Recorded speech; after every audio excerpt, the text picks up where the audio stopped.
What is happening, everyone? Welcome back to the Copway Podcast and a brand new show, Tactics and Transfers. As always, I'm Mick Moran. I'm joined today for the first episode by my nephew Jack. How you doing, lad? Doing alright. You all good? Yeah. Do a cheers, lad. I've got my Guinness. You've got your Diet Coke. How's it going? What have you been up to today? Chilling? Yeah. Not doing much, to be honest. Yeah, sweet. As the title, as you can guess, it's called Tactics and Transfers, so we are going to talk a little bit about tactics, but first we'll talk about transfers because there is obviously the Milan game to get stuck into. But transfer wise, it does look like Luis Diaz is going to be off to Bayern finally. 65.5 million. What are your thoughts on that? Because I think it's a little bit on the low side for me, because I wanted 70 plus, but I think because he's 29 in Jan, he's not getting any younger, his contract's up in 2 years. I think it probably is the best, isn't it? The best to do good, it. Yeah, and we've got some other options as well. Can play Gakpo there, and I can Vert. He played left wing in Bundesliga as well, so we've still got loads of depth in there. Yeah, exactly. And I think from what we saw last season anyway, it looks like Slot prefers Gakpo on that left hand side. Diaz was playing mainly as a 9, weren't he? Yeah. Or false 9. And yeah, I think the age thing, like Liverpool, especially with the current people we've got in situ in terms of Michael Edwards and Richard Hughes, it's all about age profiles, and Diaz being 29 in January, we don't want to give him a new contract, and we're not going to wait and then tie up a 31-year-old in 2 years. So I think it's one of them, which is I think a decent fee, I guess, when you all in all, like I think like just because the memories of what Diaz has gave us, obviously he started off really well. He got that bad injury against Arsenal, against you know who, snapped him, but I think that set him back a little bit. But I think he's had his ups and downs, I guess, because of that injury. But I think last season was his best season in terms of numbers, and I thought, what a good way to finish on as a Premier League champion. It's the perfect way to go on it, really. Yeah, he started really well, didn't he? Got 2 against United. I think he's gotten a goal a game on average for the most of it from August till November.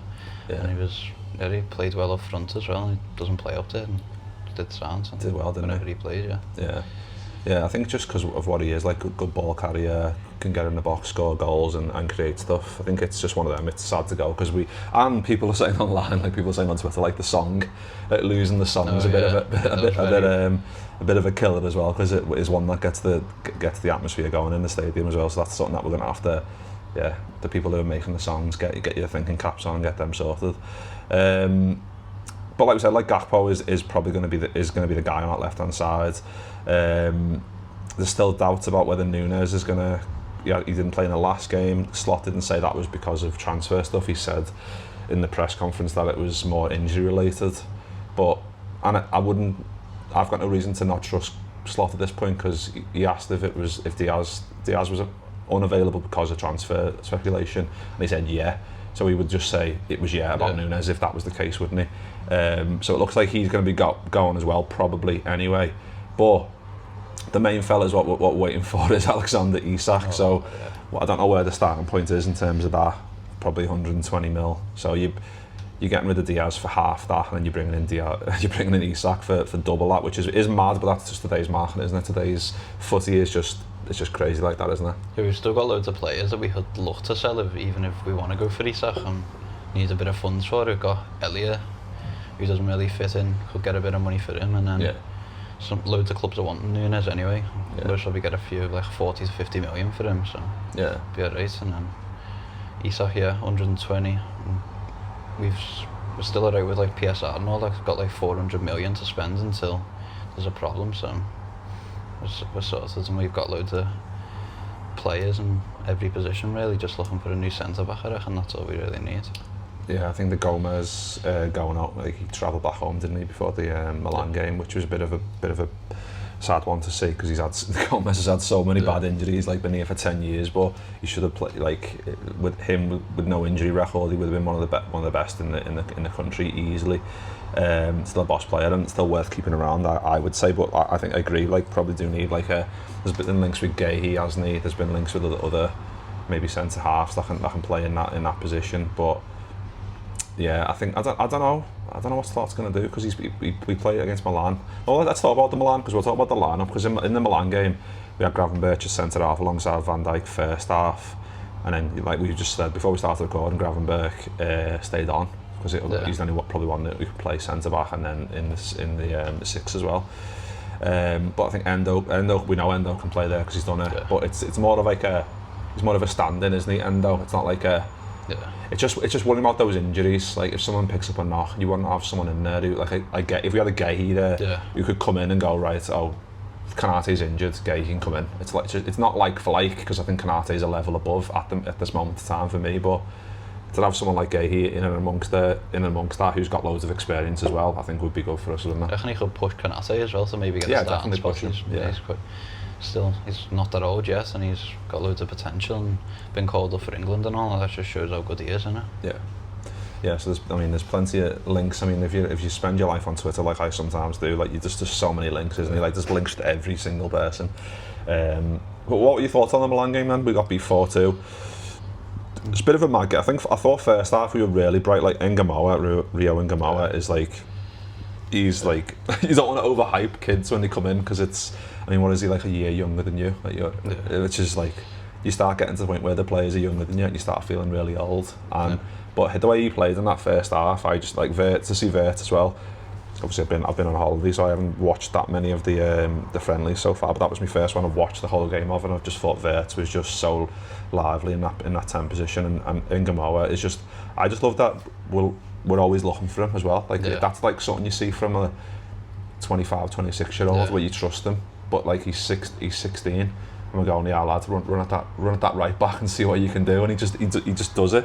I think it was Tomori at right back as well, who's like got good experience, and he was still doing well against them. So hopefully the future's bright. I mean, all signs are saying that the future's bright for Ngamoa, and as well that links into the Diaz stuff, because I mean he's not going to be a like for like replacement for Diaz, because you can't make those comparisons yet, but in terms of giving him maybe a little more of a spot in terms of coming in for cup games and stuff, would be a big thing for him, wouldn't it? Yeah, that'd be a good thing as well with all our new signings, all the young players like Stevenson. I thought he was really good. Yeah, I thought he was linking up with Salah really well, and all the young players. Slot didn't really use much of the young players when last season, so this season he'll be able to now because he's got more players with him. So it'd be better for the youngsters to have more game time. Yeah, definitely. I think it's something that, I mean, I think Slot's not gonna. Yeah, I think Klopp was maybe more get the youngsters through. If they're of a certain age and certain quality, then he'll play them. But I think Slot's a bit more ruthless in that regard. He'll just be like, even if it's a youngster over a foreign player, he'll just pick the best player for the spot to try and make us win the game. Which I think I think it took a while for me to get warm to that like ruthlessness, but I've kind of embraced it, because he only wants us to win games, doesn't he? So that's the main thing. But yeah, the Milan game, I thought, like we said, Ngamoa was good. Soboslai's finish was decent. We had Gakpo's finish as well, which is decent. But it was the second half really where, when you make not 11 changes, but we basically changed the whole side, didn't we? Like Mamadashvili came on, Bradley came on. We had Frimpong. I thought Frimpong was bright as well down that right hand side, basically playing a Salah's position. I thought we played decent, but I always think when Van Dijk's not there, it's that just assurance that it's going to be just not as sturdy. I think that's always the thing where we've always say, like when Van Dijk plays with someone, he makes them a couple of levels better. I think when Van Dijk's not there, you miss that presence in there, even if he's not affecting the game by doing certain things. Just having him there kind of maybe gives a bit of a doubt in the opposition's man in terms of, can I do this, can I do that? Oh no, Van Dijk's there, he's too quick and strong and all that. Although people were saying, like in terms of was it the first goal, Rafael Leao, maybe he could have got across and blocked that one. But it was a friendly at the end of the day, so you don't want to go too crazy and cause an injury. But yeah, 2 good goals in there. I think it's just certain things where, but again, it's a friendly, like people can lose their minds all they want, but it's a friendly at the end of the day. It's a fitness. It's just a fitness game, isn't it? It's to get people ready. So it's one of them. We just have to take it and know that like we still scored 2 good goals, and we were missing quite a few players in that game as well. Yeah, there was a few players that didn't start or just weren't involved. So I reckon with our full team we'd be alright. It's just obviously building up all the players, and some of the players were really good though, especially the new players. Kirches was good. Kirches and Frimpong, they were playing really high up. Yeah. which I reckon Slot will do, and then Gravenberch will go back more, I reckon, with the defender sort of thing, so they can push up more. That's what they do now, don't they? They don't well, yeah, I reckon Gravenberch will just stay back and just allow them to go more forward, because that's what they're good at. Yeah, I think it's interesting because I want to see that Gakpo and Kerkez link up, because Kerkez, you could see a few times towards the end of the game, Kerkez was flying down trying to overlap, and Gakpo's natural is to go inside, especially when you're chasing a goal. We were chasing a goal, weren't we, towards the end? You just wanted to get cut inside and whip it in, so then the Kerkez overlaps kind of not obsolete, but he's not getting used. But I think that takes a while to like breathe. Like we saw over the years, like Robertson and Mane, that's like the ultimate left hand side. So if they can be fucking half of what they were, then it's it's early days, isn't it? So we don't know what they're going to be like, but they're both quality players. So hopefully they'll link up nicely come the start of the season, which isn't far away now.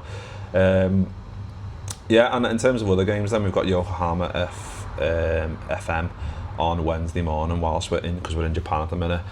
Apparently Dave Lynch said McAllister's been back in training today, which is good news because we haven't seen him yet. So that's what I mean. Like the players not playing in the Milan game, like McAllister didn't play. Like we didn't have Diaz, didn't have Nunes, didn't have Gomez. There's quite a few players in there who would be in and around the starting 11 and would have been probably in that second half team to make that second half team stronger. But McAllister being back good as well, because we know how he was so influential last year, wasn't he? Yeah, definitely. Ekitike as well. I really wanted to see him play. Obviously a bit too early now. He's not fully up to like match fitness, so they don't want to start him yet. But I reckon he'll be really good. I reckon he'll play in false 9, and really like to see how he does there, especially with the weight and Salah as well. His goal conversion's not that good, but I reckon he'd be like a Firmino. He just sort of just be around and just be there whenever you need him, and he'll sweep up and maybe go back into midfield and support them as well. So I reckon he'll be really good for us, Ekitike. Yeah, I think that's kind of what people are saying in terms of his output isn't probably the best, but again, was he 23? So yeah, I think I think we always had that when we had Firmino for years. People are saying, "Oh, he's a striker, but he doesn't score." It's like, well, you don't watch us for 90 minutes, so you don't appreciate what he does because you're only watching the highlights on Match of the Day. Do you know what I mean? If he doesn't score, you're thinking he's done nothing, but he has. But yeah, I mean, it's going to be interesting. I mean, if we do get the Isak deal over the line, which I mean, we all hope we do. Got Isak, we'll have Isak. Hopefully, we'll have Ekitike. There's Salah, there's Gakpo. I mean, Chiesa, we don't exactly know what's going to happen with him at the moment. There's Elliott in there as well. Nunes, we still don't know what's going to happen with him. Diaz is pretty much done at this moment in time. So still loads of quality in there. I mean, when you're losing the likes of Luis Diaz, but if you're going to not replace him like for like, but if you can bring in Alexander Isak, who can just, I mean, you were talking about conversion rates with Ekitike. If you just do a conversion rate between Nunes and Isak, those little like one-on-ones or like just byline, cut it back, and those little moments where like just Nunes might miss, he's got like a 1 in 2 chance of putting it in, whereas Isak's got a high rate of putting those in, those chances that you need to score early doors maybe just to kill a big game off. You want Alexander Isak in front of the ball rather than Darwin Nunes, don't you? So that's why Newcastle won 120 million, but in terms of what it could provide us in terms of potentially winning the Premier League and going for the Champions League again, like people will be fearing playing us if we've got Alexander Isak up top, won't they? Yeah, especially with, it's not even just our forwards, it's our whole team. We've got the best in the world in pretty much every position. Obviously our goalkeeper, defenders and full-backs, just everyone would be able to, especially if we can keep as many players fit as possible, it's going to be unstoppable really, and especially with Isak, he's so clinical, and I just think with him and Salah together, it's just going to be scoring so much more goals a game. With Slot, he was more like keeping possession and keeping a lot more clean sheets when he first started, but with Isak, even if we do concede a few goals, we're going to be able to get a lot more than we did. It's going to change our team completely. Yeah, especially when you've got like Wirtz in there, he can score goals, but he can also thread the ball through the eye of a needle, and is not the like for like Trent replacement, but in terms of like being in those positions and playing little eye of the needle passes, he's one of the best in the world. So you'd like to think Isak's decision or thought of wanting to explore a new club is because we've just signed Ekitike, we've just signed Wirtz, we've just won the Premier League. we want to go for another Premier League and overtake Man United's tally, and he's not getting any younger. Was he 25? So it's time is of the essence for him as well. So he wants to win stuff, doesn't he? Obviously he won the cup against us last season, but he doesn't want domestic cups.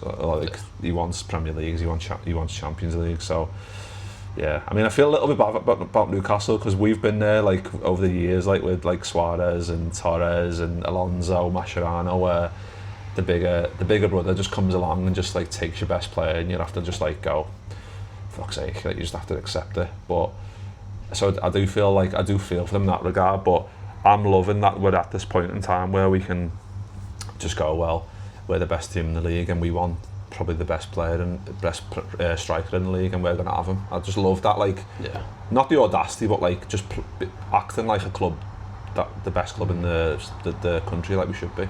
Yeah, even like Trent and all that, and Konate, Real Madrid have just said easily took them from us. Obviously Konate looking like he wants to go there, and Trent went so easily. Hopefully not for Konate, like. Just ran his contract down, and some other players that have went to Barcelona and just other teams like Spanish teams and all that. Bayern Munich as well with Mane. It's our turn to take some of the decent players. Isak's most probably one of the best in the world in that position, and definitely, especially for his age as well. There's not many young strikers as good as him at the moment, so really good that we can take someone else's best player. Definitely. It's nice to be on the other side, isn't it, basically. So like I mentioned, Johan FM, I think I'm saying that right anyway, on Wednesday morning. And then we've got the 2 friendlies against Bilbao next week to look forward to back at Anfield. So there's one at 5, one at 8 o'clock. So hopefully get to see both of those, and I imagine that'll be 2 teams as well, like hopefully like building up people's fitness, like maybe 60 in one game, 60 in another, and people will just do like maybe half and half in each. So that's interesting. And then the new season is, like I mentioned earlier at the start of the show, like 18 days away, like just over 2 weeks till we play Bournemouth. So we've mentioned the transfer. Let's talk about like tactics a little bit. We've mentioned like our options up front in terms of like hopefully Isak. There's like Salah, Gakpo, Ekitike. We don't know what's going to happen with Nunes, Elliott and all that stuff, but we've also mentioned like there's Frimpong in there, there's Kerkez in there, there's Wirtz. Like Liverpool have done the business really quickly and really astutely this season, which is like a bit of a surprise. I think it's not it's not surprising because we should be acting like we are, but it's not like us to do it so quickly and so fast and have a slightly high turnover in terms of losing quite a few but bringing in quite a few, but quality with loads of ability in terms of going forward as well. So what do you reckon in terms of early shout, 18 days away, Bournemouth, what type of lineup would you like to see?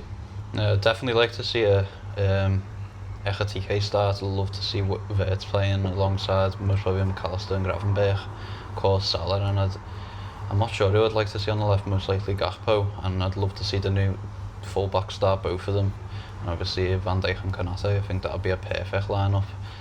I reckon we'd run through Bournemouth with that team. I think that's our strongest team.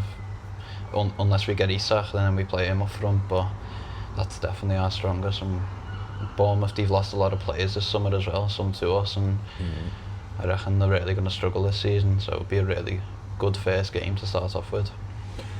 Yeah, I think it's when you look, because I saw that team basically on paper, and it's like an opposition team, you must look at that going, fucking hell, like where's the weakness? Do you know what I mean? Like that's what you look for, isn't it? Like where are we going to get in behind? And you can say maybe, like you said before, the full-backs maybe high, and then you need Gravenberch to tuck in. So that the teams might figure out a way to try and get into those like wide areas and with pace and tricky wingers and stuff. So that, I mean, that's probably one way to do it, or long balls over the top and stuff, or a target man. You never know. But yeah, I think it's gonna be interesting though, because like Mamardashvili's come in for Keller as well, and didn't have the best half in terms of like what happened, but I think that was more for the Tsimikas pass. I'd say the Tsimikas pass was just absolutely horrendous. Like maybe he shouldn't have been in that position anyway, but it's going to be interesting to see what he is going forward as well, because Keller didn't play loads, but we know Alisson gets injured. I think that's the thing. We know Ali picks up injuries, so we need Keller was there for so long, and he was so good. The fact that we lost him to Brentford was a bit of a blow, but we knew that was going to happen because he wanted to go and play first team footy, didn't he? But Mamardashvili coming in can just hopefully, if he has an impact, the same impact Keller has had, then I think we'll be in safe hands, won't we? Hopefully. It's a lot different for him because when he was at Valencia, he was facing a lot more shots. Now with us, like, there's not going to be much coming at him, and I heard people saying about how the fact that he needs to stay focused. That's why Alston's so good in this position, because he just always focused, like all game, like 70 minutes, nothing, and then there's a one-on-one and Alston's there. He's ready. He's never like just I don't know. He's just always just ready to do it, isn't he? He's ready. He's Whatever comes at him, he knows what to do, and that's why he's the best in his position. Because Mamardashvili was facing a lot of shit. He was just getting loads hammered at him at Valencia, nowhere near full, like all the centre halves and all that, not compared to Van Dijk and Konate. So he's gonna have to sort of get used to just watching the game and basically. Just being focused and just being ready for whatever comes at him. I think that's what he struggled with against AC Milan. He was just not ready, and was just that mistake was really poor from him. But it was because the last minute weren't in. He was just wanting to get the ball up. It was just poor mistake, but it happens. Yeah, it's better to happen now in a friendly than like against Bournemouth in a couple of weeks' time. So, like Kirkes and Frimpong, and then there's Konate. Like I said, there's links with Real Madrid and obviously other centre halves coming in. McAllister, Szoboszlai, who people seem to be not downplaying, but like not. Some people don't really understand like how important Szoboszlai is to like this team in terms of just work rate, like just the work rate of two players. Like sometimes you feel like you've got an extra player on there because of him, because of that work rate. You've got Wirtz in there who's going to be unreal. You've got like just so like open those forward areas, and then you've got Wirtz in behind them in terms of like maybe a 10 position or like a left position, wherever he wants to. There's just so much quality in there. That's why we're so looking forward to obviously the friendly on Wednesday. Then I'm looking forward to the Bilbao games as well next Wednesday, because that's where we can see it up close and personal. You can see Wirtz in person. You can see like his movements on the field and see what he's going to provide this team. I mean, we've already seen what he can do in little bits so far, but it's going to be interesting to see what he can provide long term. But we know how good he is. So interesting stuff like, but we shall leave it there. Nice one to Jack for jumping on. Nice one to everyone for watching or listening. That was episode 1 of Tactics and Transfers, and we'll be back with another episode probably next week or in a couple of days. But yeah, nice one to Jack, nice one to everyone for watching or listening, and we'll see you on the next one. Ta-ra.